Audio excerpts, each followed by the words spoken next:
Hello, and welcome to Brand Clarity by Visions to Images, where we focus on strategy and business development for entrepreneurs at all different levels through branding and digital marketing techniques.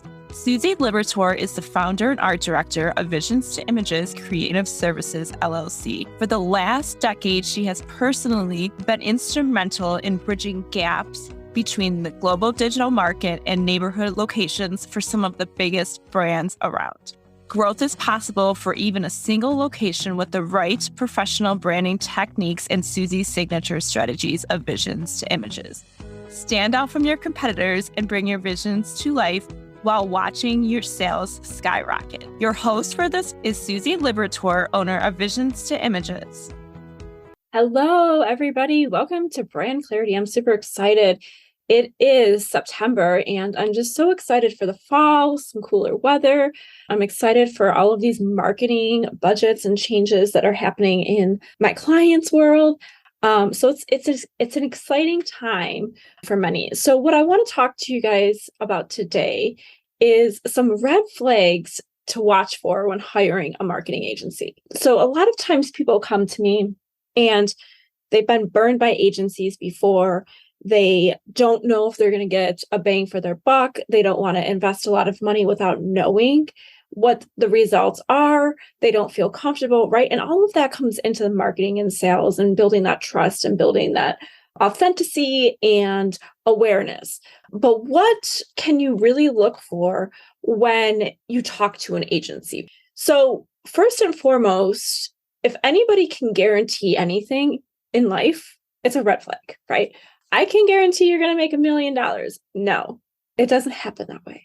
If they use wording like that, if they say they can guarantee something in fast results, like, oh, I can make you show up number one on Google within a month, it's a red flag. If they're going to promise you a certain amount of leads, that's another red flag. There's no way to know these outcomes, and you should always be cautious of this. I mean, it's the same thing in everyday life, right? If somebody tries to say, I can guarantee you this, it's kind of like, I don't think you can, right? So you want to be extra cautious and careful about the words and the marketing that they use for their own company. And if they say those words, kind of back away and ask some additional questions, but no, it can be a red flag. So the other, number two, is pricing might seem too good to be true. If it's too good to be true, you probably want to also kind of investigate. Cheaper agencies might not be the best bang for your buck, especially if they go back to number one and say, oh, I can charge you X amount of money and I'm going to guarantee you these results. Marketing is an investment and you're going to get your money back some way, shape, or form, right? The return on investment is there, but you have to put in the money and you have to put in the work to do it. So you also want to know where your money is going and how it's being spent, right? So if you hire an agency, more than likely, if they're a great agency, they're going to say, hey, we need to do some Facebook ads. We need to do some Google ads, or let's pull back on these ads. So you need to understand and know where your money is being spent. Obviously, there's going to be the service fees that you probably know up front. But anything else beyond that, you definitely want to have them tell you, okay, I'm going to spend X amount on Facebook ad. And if you don't agree to that, then you got to say, hey, it's not in our budget this month. Let's pull back a little bit and just do this amount. So there's that communication and that understanding. The other thing, and this is my favorite one, number three, their own marketing isn't impressive, right? So here's the thing. If you go and you search them and you can't find them on Google, you can't find them on Facebook, their website is not top notch, right? All of these little pieces that you are hiring them for, if they can't even fulfill that on their own, it's a huge red flag. You want to really make sure that they practice what they preach. I always say I practice what I preach to my clients, and it needs to happen. Otherwise, it goes back to number one, right? They're not going to be able to guarantee results, period. They're not going to be able to guarantee many results, actually. So you want to ask questions and you really want to dive into, what are you doing for your clients? How are you doing XYZ? Like really ask those questions and even give them some trick questions like, hey, how have you built your business, right? How have you built your agency? If you can tell very quickly if somebody is transparent or BSing you. The other thing, number 4, is they don't focus on data. Data is a scary word for many people because it's hard to track data and it's hard to understand data and see where everything is coming. Data can be many different ways. Looking at your Google Analytics, looking at your Facebook metrics, looking at all your social metrics, looking at every data that there is for your marketing. If they can't provide examples of data from their own stuff or client stuff, it's kind of like a red flag, right? Like if we can't see the results or hear client testimonials or case studies, it's hard to justify that. And so that's kind of where we need to, again, investigate and ask further questions. Do you have examples of who you work with? Do you have examples of case studies? If they aren't giving you this stuff up front, it's a red flag. In my proposals and in my discovery calls, I'm always talking about that. I'm always sharing documents. I'm always sharing screenshots, etc., to these prospects up front so they can see data. Again, I cannot guarantee these results, but I can show the metrics of first starting with me to now. Hey there, I want to interrupt this episode with a quick message. If you're listening to this podcast episode and want to learn about branding your franchise or small business, then go to brandingbridge.com. That's branding-bridge.com. The next one is kind of another one of my favorites, and that is they don't give you ownership. Certain agencies might not give you ownership of your logo, your website, your domain, your hosting, your social pages. This is a huge problem.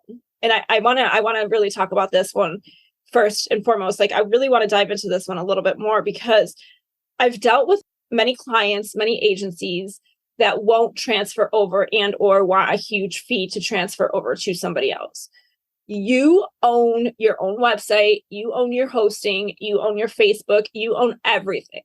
It's okay to have them as admin and have them have access, etc. But the minute that they own it and or you don't have access to it is a huge problem. Huge. That's just because they're holding everything hostage. I've had many people say, they're holding my website hostage and then they want me to pay like triple what I paid for them to do the website to give it to me. Always ask those questions.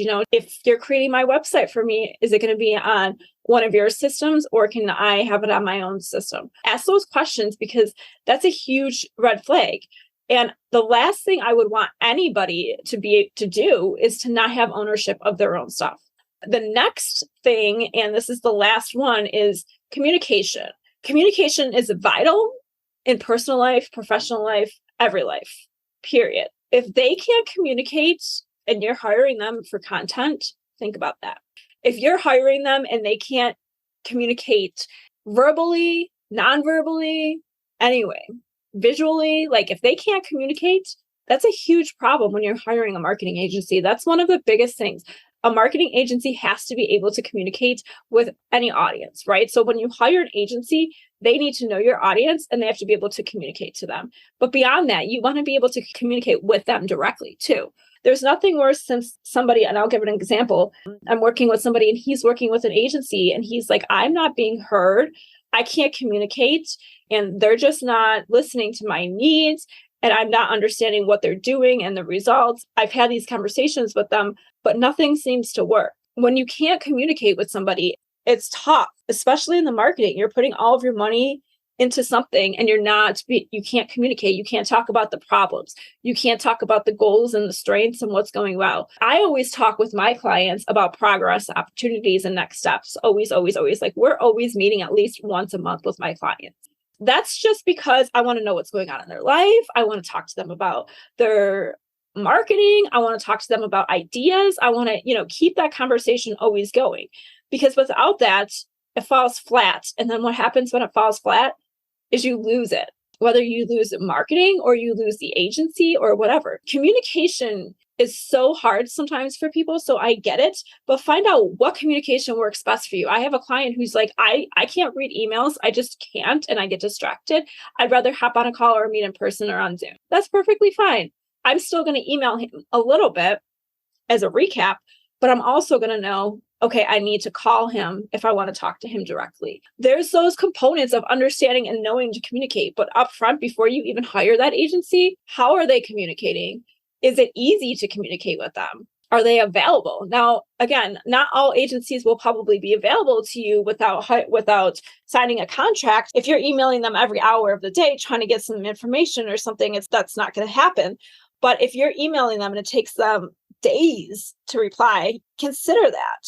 How does that work when you're a client? And make sure they're upfront about it. Ask them, how long will I have to wait for a response from you? And typically, if you're a client, it shouldn't be more than 24 hours minimally. If people text me or email me or call me, they're going to get a better response, right? So you really have to kind of ask these questions to an agency before you hire them. I would love to be able to connect with everybody on LinkedIn that is listening to this podcast. If you connect with me, please write podcast when you're sending a message to me. And what I will do is I will send you a little bit of a freebie that I just developed for people to understand how to really create their own marketing and what they need and how to develop it. And even if you are looking to hire somebody to do it, this is still beneficial for you to really understand and educate yourself. And it's just a quick little workbook, ebook, and I would love to share it with you. So go on to LinkedIn, type in Susie, Susie, Liberatore, Liberatore, and then send me a message saying podcast, and I will absolutely send that to you and connect with you that way. If you have any other questions, feel free to send me a message on LinkedIn as well. Thank you, everybody, for listening in on today's Brand Clarity episode with Susie Liberatore. 2 things. First and foremost, please, if you liked this episode, please subscribe and leave some positive reviews. Also, don't forget to sign up for Stop Sending Your Customers to the Competition and get my insider secrets to compelling branding that converts. You can find that at branding-bridge.com. It's a free workbook for you to check out right now, all of the branding techniques and strategies that I use for my paying clients.